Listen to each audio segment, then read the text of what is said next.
Welcome back to Dr. Chao's YouTube channel. This is Dr. Chao from Howard County Board of Education. In this channel, I'm going to interview our high school graduates who graduated from Howard County Public School System.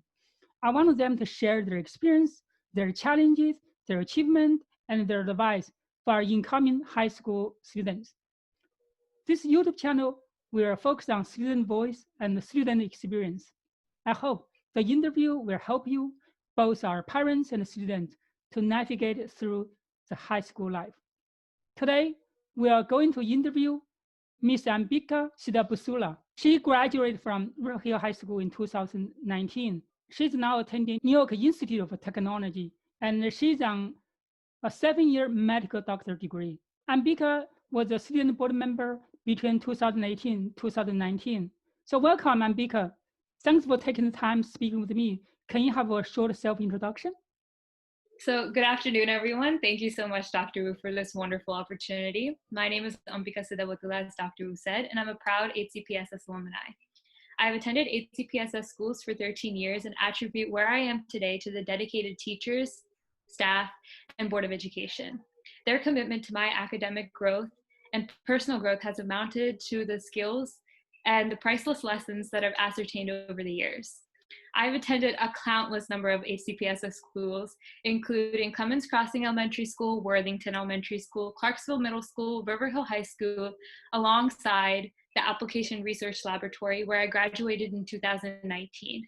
I'm a rising sophomore at New York Institute of Technology 7-year medical program, where I am doing the BSDO program, which is the Bachelor of Life Sciences, Doctor of Osteopathic Medicine. Thank you. Thank you for taking time to speak with me, Ambika. I really appreciate that. How is your summer now? Summer is amazing. It's really relaxed right now.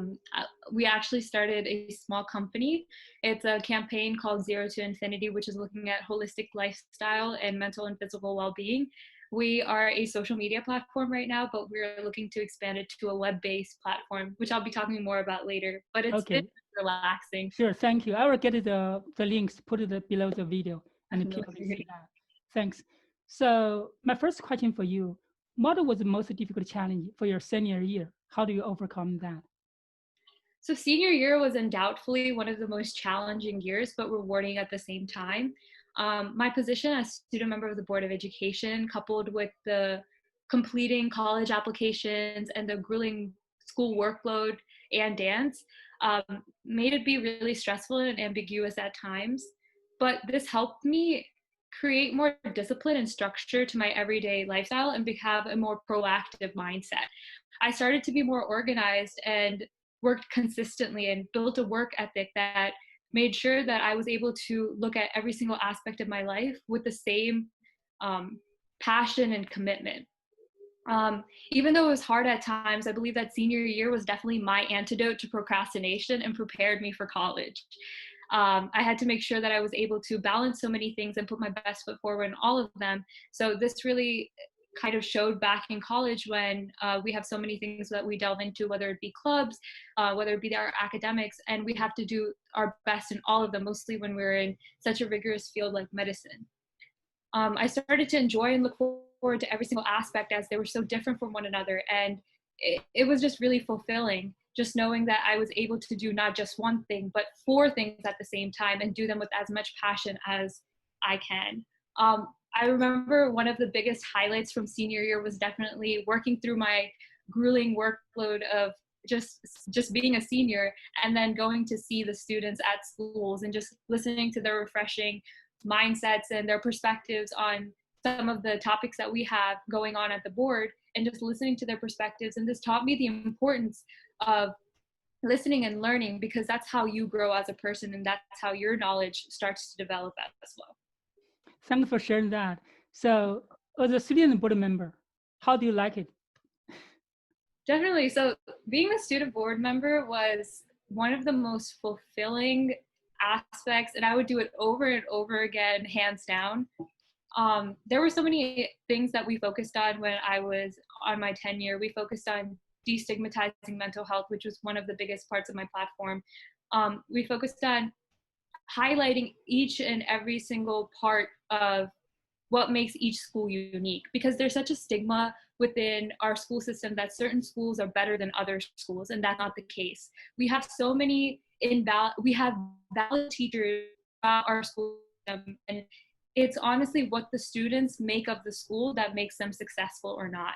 And just highlighting what different schools have and letting students know this is what makes this school unique, this is what makes your school unique, we should appreciate each other for what we have, is one thing that I'm also very grateful to do. Also, the support created by the board members, our superintendent, and just the staff and the employees who worked at the Board of Education was astonishing to see how we worked in unity. Even though I was a student, my voice was always prioritized. I was always told to speak up. I was always told that you have importance. And taking that importance to HCAS and my SGA and telling them that your voice does matter, they do listen to you, was something that was so pivotal in making sure that student voice was heard. Thanks for sharing that. So definitely it's a wonderful experience, and it definitely was. A lot. So my next question for you: what was your biggest challenge in your whole high school? How do you overcome that? So my biggest challenge, hands down, throughout high school was trying to understand myself, my passions, and trying to fit in. I remember the transition from middle to high school was a very challenging one, not at all easy for me. It was a completely new atmosphere filled with new opportunities and a new amount of freedom that I've never had, and I just didn't know what to do with it. I didn't know where my interests lied or what type of mark I would want to make on the school when I left. I believe it was my sophomore year when I started to realize that I didn't have to fit in, I can stand out, and that with being different, there's a beauty and there's a strength in that.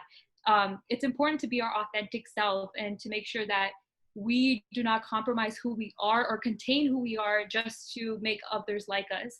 That's very uncomfortable to talk about sometimes, but it's the truth. With this, I found that my passions laid in three major areas. They laid in medicine, dance, and advocacy. And even though high school was hard many times, I found that it did lay the foundation to establishing my identities and my passions and ambitions.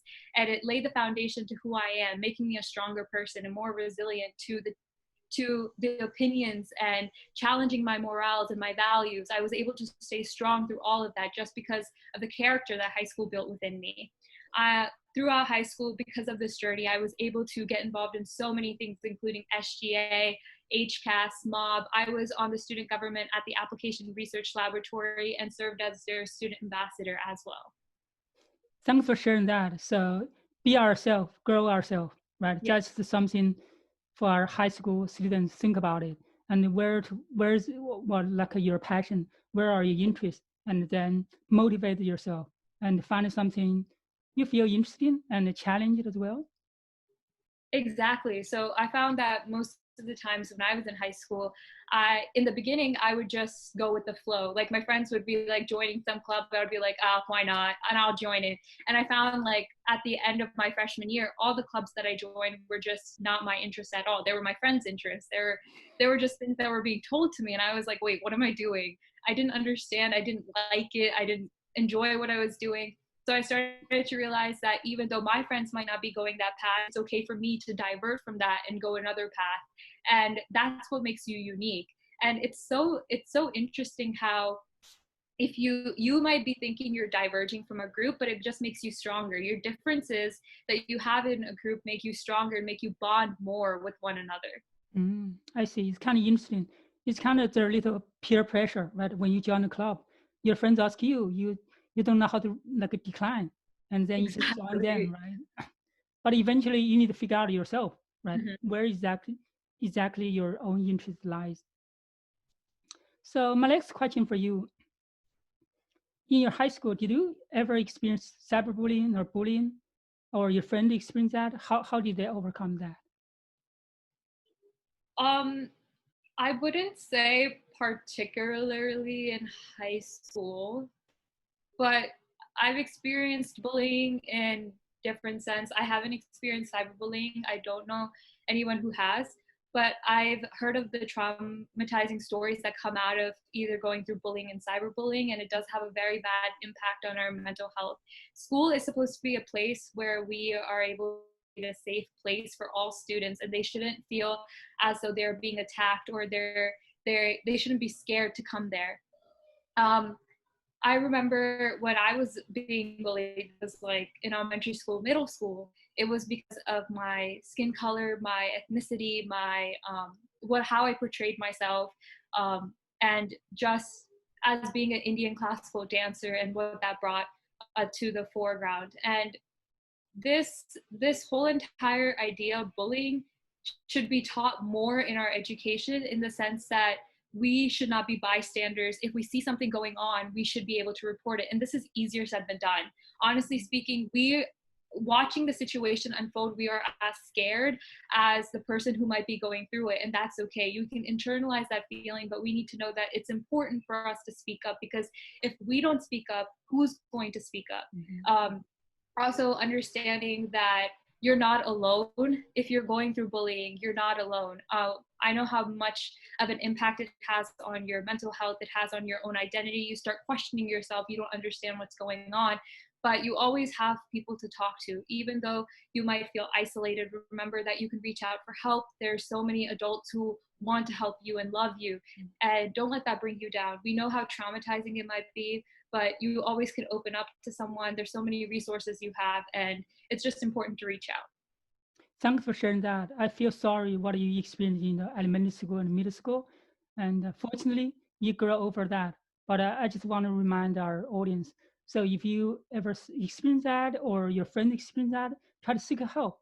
Our public school system has a solid and robust framework to help you. And we want every student feel safe in the school. Exactly. Right? And one thing I just wanted to add too, just like Dr. Wu said, a lot of people don't believe or don't know the role of our guidance counselors, and our guidance counselors are there to help us through our mental health and as well as our career. So if there is anything that comes up where you feel like you need to talk about your mental health, there's no better person to go to than your guidance counselors. They're always there for you. And this is something that I learned during my tenure as SMOB. They will talk to you, and they will help you work through and help you get the resources you need, whoever the supports you need, in order to find that whatever that end goal might be. Thanks for giving that advice. I hope our students learn that as well. The guidance counselor is a very important resource for you to learn and for you to really talk to. So my next question for you, can you share some extracurricular activities in high school or maybe in college as well? Sure. So outside of school, I am an avid kuchipudi dancer. It's an Indian classical form of dance, and I'm also I like Indian dance as well. I want to let you know. And an advocate. I've been dancing for 16 years, and it's truly been my passion. Just last summer, I completed my Ranga Pravesam, a graduation and a bridge to a professional dancing career in India. I am a 2-time Guinness World Record holder and have performed around the world. Wow. Dance has taught me That's a big achievement. Yes. Dance has taught me so many valuable lessons, and I'm so eternally grateful for my gurus, who are my teachers. Right now, my favorite thing in the entire world is extending my knowledge of dance to the younger generations who are coming in, and just seeing their appreciation of the art form just blossom. Aside from dance, in NYIT, I'm the president of Active Minds. Active Minds is actually an organization that I was introduced to in high school, and it had a very big impact on me. It was actually Hunter who introduced me to Active Minds back in Reservoir High School. Hunter Craig. Yes, Hunter Craig. He was involved in that club. I forgot his position, but he introduced me to the club, and it was just something that the organization worked to destigmatize the term mental health and initiate insightful conversations while promoting resources for students around the world. So this was just something that I was just so passionate about, and I saw the mark that it had on the students as Reservoir, so I wanted to bring it to NYIT. It's an upcoming chapter at our school. We just started it, but we're looking forward to working with the School of Health and Wellness and bringing more resources to our students and allowing them to understand that college is stressful and you need to take care of yourself first in order for anything to be successful. Because one of the biggest advice that I've received before I went to college was, if we don't have our health, there's nothing to anything else that we do. If we're not doing well at the end of the day, what are our accomplishments? What are our achievements? What are the marks that we made on people? We have to prioritize ourselves in order to make an impact in our community and make an impact in other people's lives. And that's something we wanted to help them realize. I'm also, yeah, go ahead, Dr. No. Wu. Oh, I'm also the vice president of a club called Art for Purpose. This is a new club that we started. It is a completely new concept. This organization, so we're a technology school. It's New York Institute of Technology. So when we join a technology school like this, art forms that we have worked so hard on building just get like washed away a little, and we just think of them as hobbies when there's so much more than that. So what this organization aims to do is to focalize art, how you can use art in order to advocate for issues around us. We live in a generation where we are constantly bombarded by different issues that are going on around us, and how we can internalize that and put that in a form of art, and how we can vocalize that. For example, we have planned some events coming up where we're going to do spoken word, where we're going to be talking about issues like mental health and how we can promote that using forms of art. So just allowing students to know that the things that they work so hard for the many years can be put to use, and that they shouldn't give up on their passions just because they're in a technology school. I see. Thanks for sharing that. It's important because sometimes I think, for example, when I was entering college, I feel what I learned in high school, maybe some of them will never use them again, because I entered the engineering school as well. And I think it's learn how to passion, keep that passion, and that part of life probably sometimes more beneficial to your own life than some engineering course in the school. Definitely. So thanks for sharing that. Do you have any advice for our incoming high school students? So my biggest advice, which I've received personally as a high school student, but I just like threw it aside, is don't fight to fit in. There's this momentary discomfort that you feel when you perceive yourself as being different, and when you don't fit into a group of people, or you're not liked as much as you would like to be.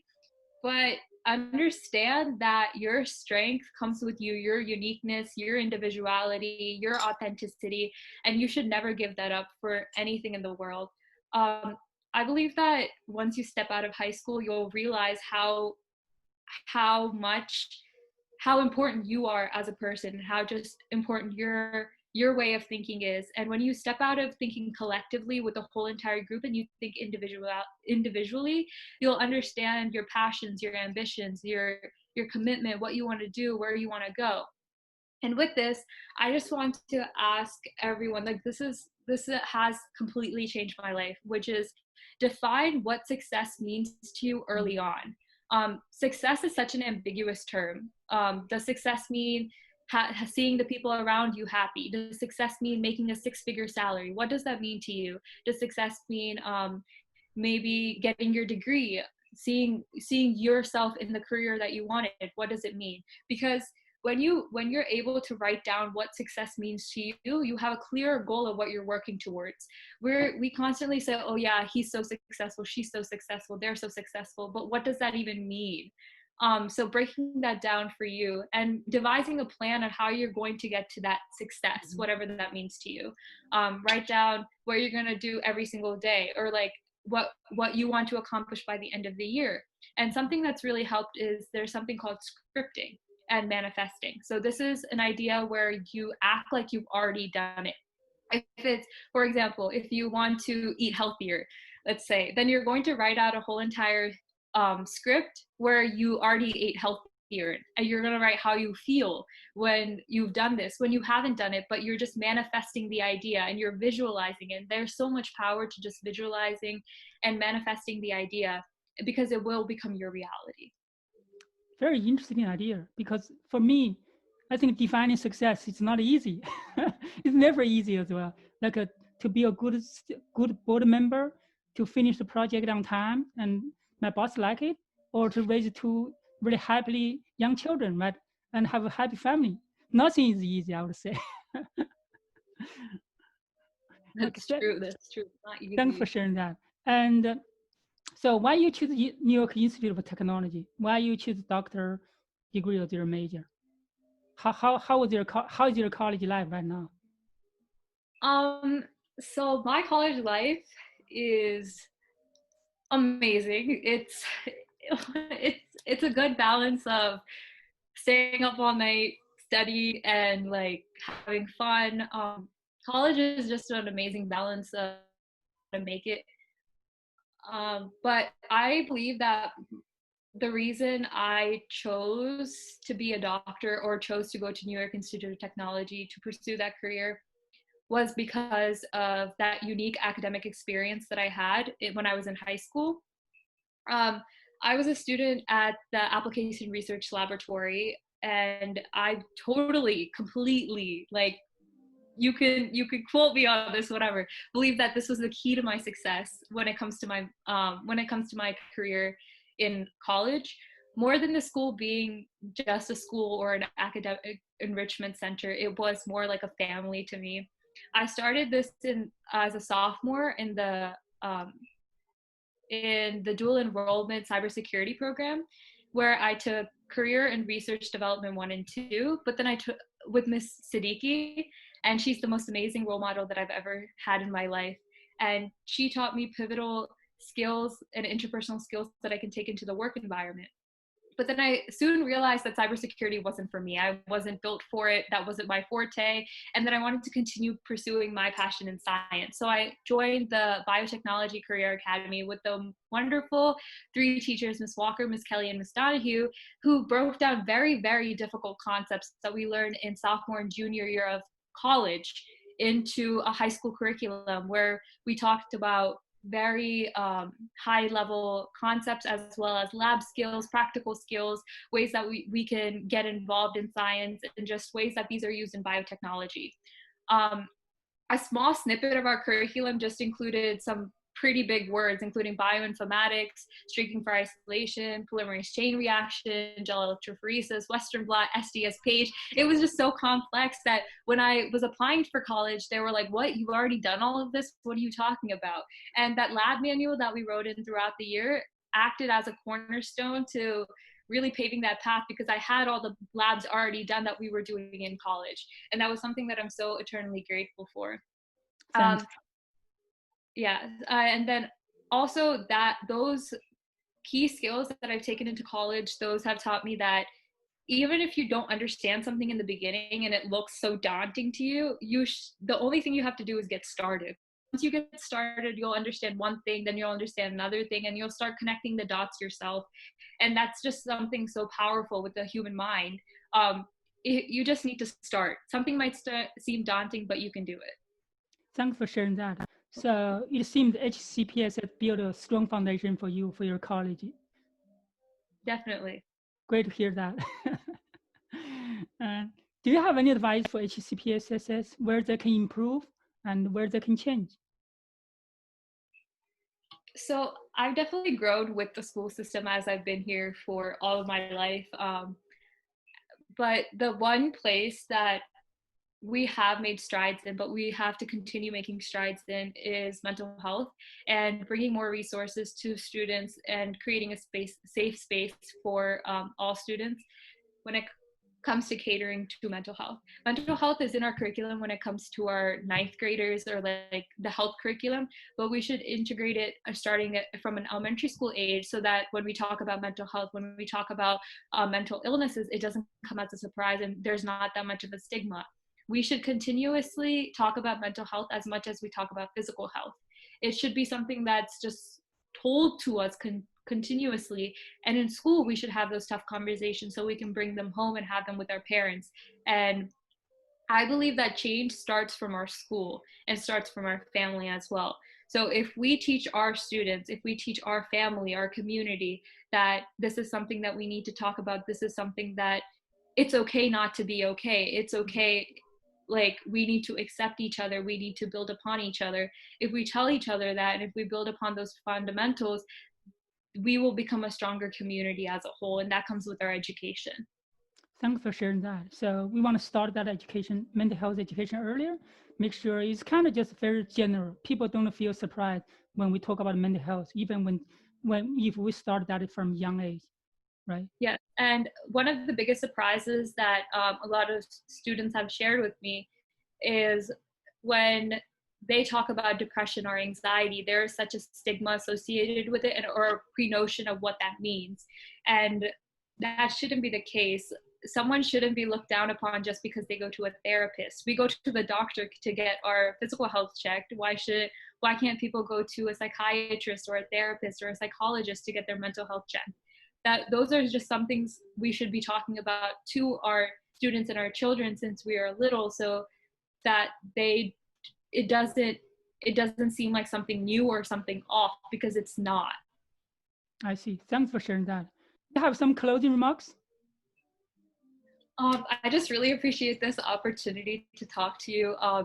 HCPSS has honestly been the reason to my success, 100%. The teachers, the board members, all the work that you do behind the scenes, all the work that gets done, it has made me the student I am today. And without you, I definitely wouldn't be here. So I just want to thank all of my principals, my teachers, River Hill High School, the Application Research Laboratory, where my whole entire heart goes out to, and just all of my teachers from elementary school to now, because I believe that success comes from an early age. It comes from your early learning. And without my elementary school teachers drilling down all the fundamental concepts, I wouldn't be able to build them in high school or even in college now. So I really appreciate all of my teachers. I appreciate everyone who's been on this path to making sure that students succeed and have been committed to them. So I really appreciate all of you, and thank you so much, Dr. Wu, for this opportunity. Oh, thank you, Ambika. Thank you for taking the time speaking with me. I really appreciate that. This is Dr. Tao's YouTube channel. Thanks for tuning in. So in this channel, I'm going to continue to interview our high school graduates. I want them to share their experience, share their achievement, share their challenges during high school life. I hope this kind of story and voice and experience will help you, both the parents and our students, to navigate through your high school life. And please subscribe to the channel as well. Okay, thank you very much, Ambika. I really appreciate your time. Thank you so much. Okay, bye-bye.